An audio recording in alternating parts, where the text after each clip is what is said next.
नमस्कार दोस्तों, मैं हूं आप सबका दोस्त आशुतोष। आज मैं आप सबके लिए एक और नई और एक फ्रेश वीडियो लेकर आया हूं स्पेस सेक्टर के ऊपर। आप सब देख रहे हैं मेरे चैनल दी स्पेशियल। तो बिना ज्यादा समय गवाए चलिए आगे बढ़ते हैं।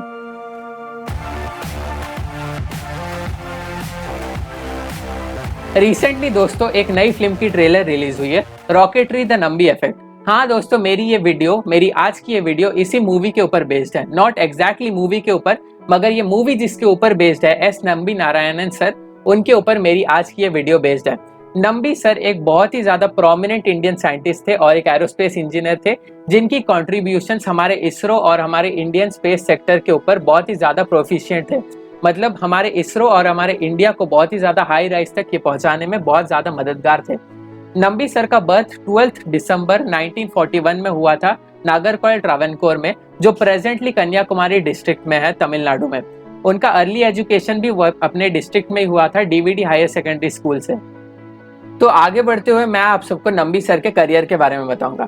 नंबी सर सबसे पहले मिले थे विक्रम साराभाई सर से 1966 में तुम्बा इक्वेटोरियल रॉकेट लॉन्चिंग स्टेशन में। वहां पे नंबी सर एक पेलोड इंटीग्रेटर की तरह काम करते थे। नंबी सर का हम कह सकते हैं कि role model Vikram Sarabhai sir थे, तो उन्हें उनके साथ काम करना था। अब विक्रम साराभाई सर वो टाइम सिर्फ और सिर्फ हाईली प्रोफेशनल्स को ही अपने काम पे लेते थे। तो उसी के चलते नंबी सर अपनी admission college of engineering Trivandrum में कराए अपनी एमटेक डिग्री कंप्लीट करने के लिए। तो उसी के टाइम साराभाई सर ने उन्हें कहा कि मैं तुम्हें अपने कॉलेज से छुट्टी प्रोवाइड कर सकता हूँ अगर तुम कोई आईवी लीग कॉलेजेस में एडमिशन लेकर दिखाओ तो उसी के चलते हमारे नंबी सर ने नासा की स्कॉलरशिप ली और उन्हें प्रिंसटन यूनिवर्सिटी में 1969 में एडमिशन मिला। तो वहां से उन्होंने लुइगी क्रोको के अंडर में 10 मंथ्स में, एक रिकॉर्ड 10 मंथ्स में अपनी मास्टर्स डिग्री कंप्लीट करी।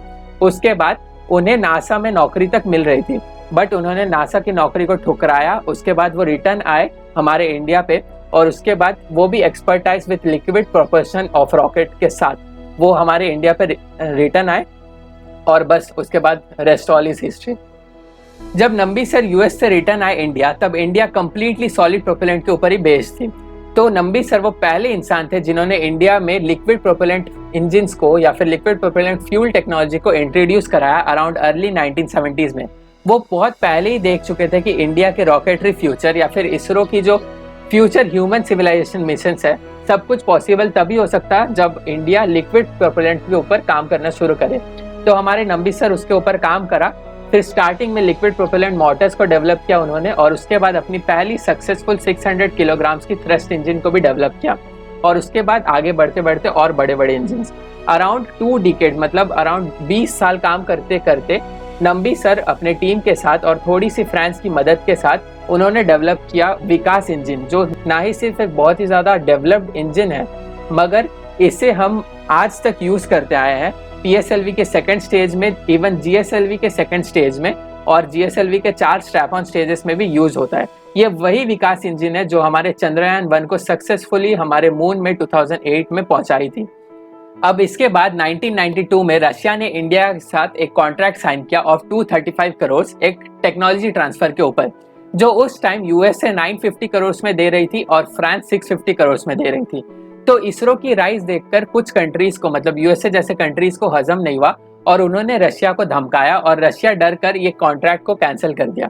तो यही मोनोपोली को बाईपास करने के लिए हमारे इंडिया ने एक ग्लोबल टेंडर फाइल किया, और उसके बाद वो रशिया के साथ एक और कॉन्ट्रैक्ट साइन किया ऑफ $9 मिलियन, जहां पे हमारे इंडिया 4 क्रायोजेनिक इंजिन्स को फैब्रिकेट करने वाली थी, उसी के साथ 2 मॉकअप इंजिन्स को भी, जो हमारे indirectly without transfer of technology के होने वाली थी।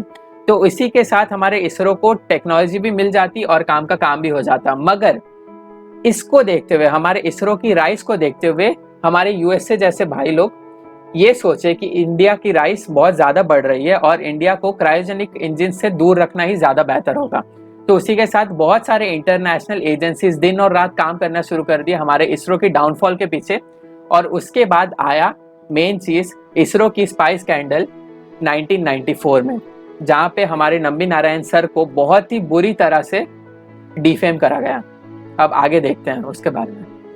अब 1994 में नंबी सर इसरो के क्रायोजेनिक रॉकेट प्रोजेक्ट के इंचार्ज थे।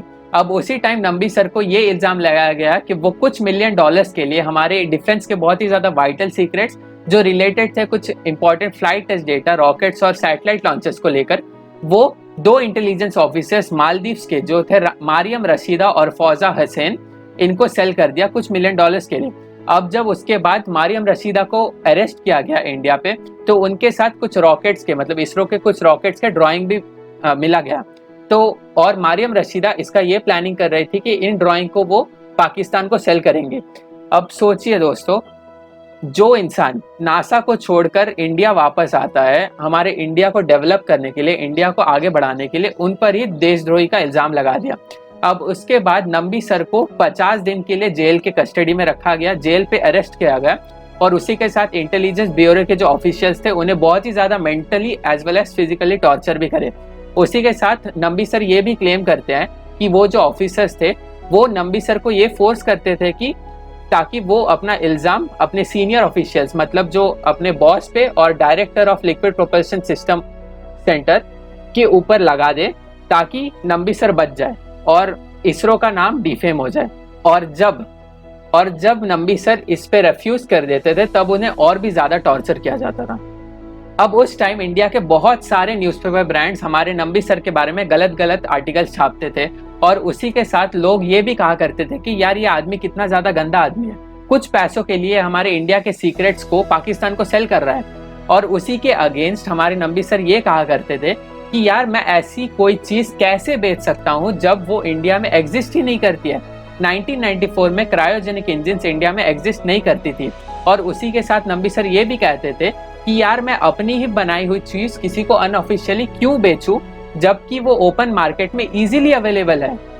अब इतने सारे फिजिकल और मेंटल टॉर्चर्स को सहने के बाद मई 1996 में सीबीआई ने नंबी सर के ऊपर लगे हुए सारे केसेस को डिसमिस कर दिया, ये कहते हुए कि उनके अगेंस्ट देशद्रोही का कोई प्रूफ ही नहीं है। मतलब सीरियसली गाइस, बिना किसी प्रूफ के एक इंसान को इतने सालों तक टॉर्चर करना क्या सही बात है। और उसी के साथ अप्रैल 1998 में सुप्रीम कोर्ट ने भी उनके ऊपर लगी हुई सारे केसेस को डिसमिस कर दिया। अब 1999 में नेशनल ह्यूमन राइट्स काउंसिल ने केरला गवर्नमेंट के अगेंस्ट कुछ स्ट्रिक्चर्स पास किया कि उन्होंने नंबी सर के एक ब्राइट फ्यूचर, ब्राइट करियर को बर्बाद किया और उसी के साथ नंबी सर को और उनके फैमिली को बहुत ही ज्यादा फिजिकल और मेंटल टॉर्चर्स का भी सामना करना पड़ा। तो उसी के लिए केरला गवर्नमेंट को उन्हें कुछ कंपनसेशन अमाउंट देना पड़ेगा। मतलब सीरियसली गाइस, एक छोटा सा rumour, fake rumour spice scandal के बारे में, जो ना ही सिर्फ नंबी सर और उनके फैमिली को अफेक्ट किया बट उसी के साथ वो हमारे इंडियन स्पेस सेक्टर को भी बहुत ही ज्यादा पीछे ढकेल दिया। ठीक है, जो क्रायोजेनिक इंजन हमारे इंडिया में 1999 में आ सकता था, वही क्रायोजेनिक इंजन हमारे इंडिया में 2015 के बाद आई। मतलब अभी भी साइंटिस्ट उस पर काम कर रहे हैं और टेस्टिंग अभी भी चालू है। मतलब सीरियसली एक फेक चीज जो हमारे एक ब्राइट साइंटिस्ट की पूरी आधी लाइफ बर्बाद कर दी और उसी के साथ हमारे इंडियन स्पेस सेक्टर को भी पीछे धकेल दिया। वाह यूएसए, वाह फ्रांस, बहुत बढ़िया। अब इतने सारे तामझाम के बाद 7 नवंबर 2013 में नंबी सर ने ये डिसाइड किया कि इस कॉन्स्पिरेंसी के पीछे जितने भी लोग हैं उन सबको एक्सपोज करना बहुत ही ज्यादा जरूरी है, तो वो एक केस लड़ेंगे। नंबी सर ने ये भी कहा कि ये केस यूथ को बहुत ही ज्यादा डिस्करेज करेगी कि जो इंसान अपने कंट्री के प्रति इतनी ज्यादा डिवोटेड थे उनके अगेंस्ट भी एक देशद्रोही का केस लग गया। और एंड फाइनली 14 सितंबर 2018 में सुप्रीम कोर्ट ने 3 जजेस की एक ऐसी पैनल बैठाई जो हमारे नंबी सर को टॉर्चर्स और नंबी सर के हैरोइंग अरेस्ट के साथ साथ इसरो की स्पाइस स्कैंडल 1994 को जज करेगी और उसके पीछे कौन कौन लोग हैं उन्हें एक्सपोज करने में मदद करेगी। और 1999 में जो NHRC केरला गवर्नमेंट के अगेंस्ट स्ट्रिक्चर्स पास करी थी, आफ्टर 2018 केरला गवर्नमेंट ने ये डिसाइड किया कि अब टाइम आ चुका है उन्हें कंपनसेशन अमाउंट 1.3 करोड़ रुपीस का देने का। और फाइनली उनके जो ये बिगड़ी हुई इमेज को ठीक करने के लिए हमारे इंडिया के प्रेसिडेंट ने 26 जनवरी 2019 में नंबी नारायण सर को पद्म भूषण अवार्ड देने का डिसाइड करा। पद्म भूषण इंडिया की 3rd हाईएस्ट सिविलियन अवार्ड है जो हमारे एस नंबी नारायण सर को मिली है। तो दोस्तों, सिर्फ एक फेक केस, इसरो की स्पाइस स्कैंडल 1994 जो ना ही सिर्फ हमारे नंबी सर के अपनी पूरी ब्राइट फ्यूचर या फिर ब्राइट करियर बर्बाद कर दिया, बट उसी के साथ हमारे इंडियन स्पेस सेक्टर को भी बहुत ही ज़्यादा पीछे धकेल दिया। वैसे मैं आपको बता दूं कि ये पहली ऐसी केस नहीं है जहाँ पे हमारे साइंटिस्ट, हमारे ब्राइट माइंड्स के ऊपर देशद्रोही का केस लगा है। इसके पहले भी बहुत सारे हुए हैं और आने वाले टाइम में भी बहुत सारे होने वाले हैं। एज अदर फॉरेन कंट्रीज बहुत ज़्यादा खुश नहीं होंगे हमारे इंडिया के डेवलपमेंट से।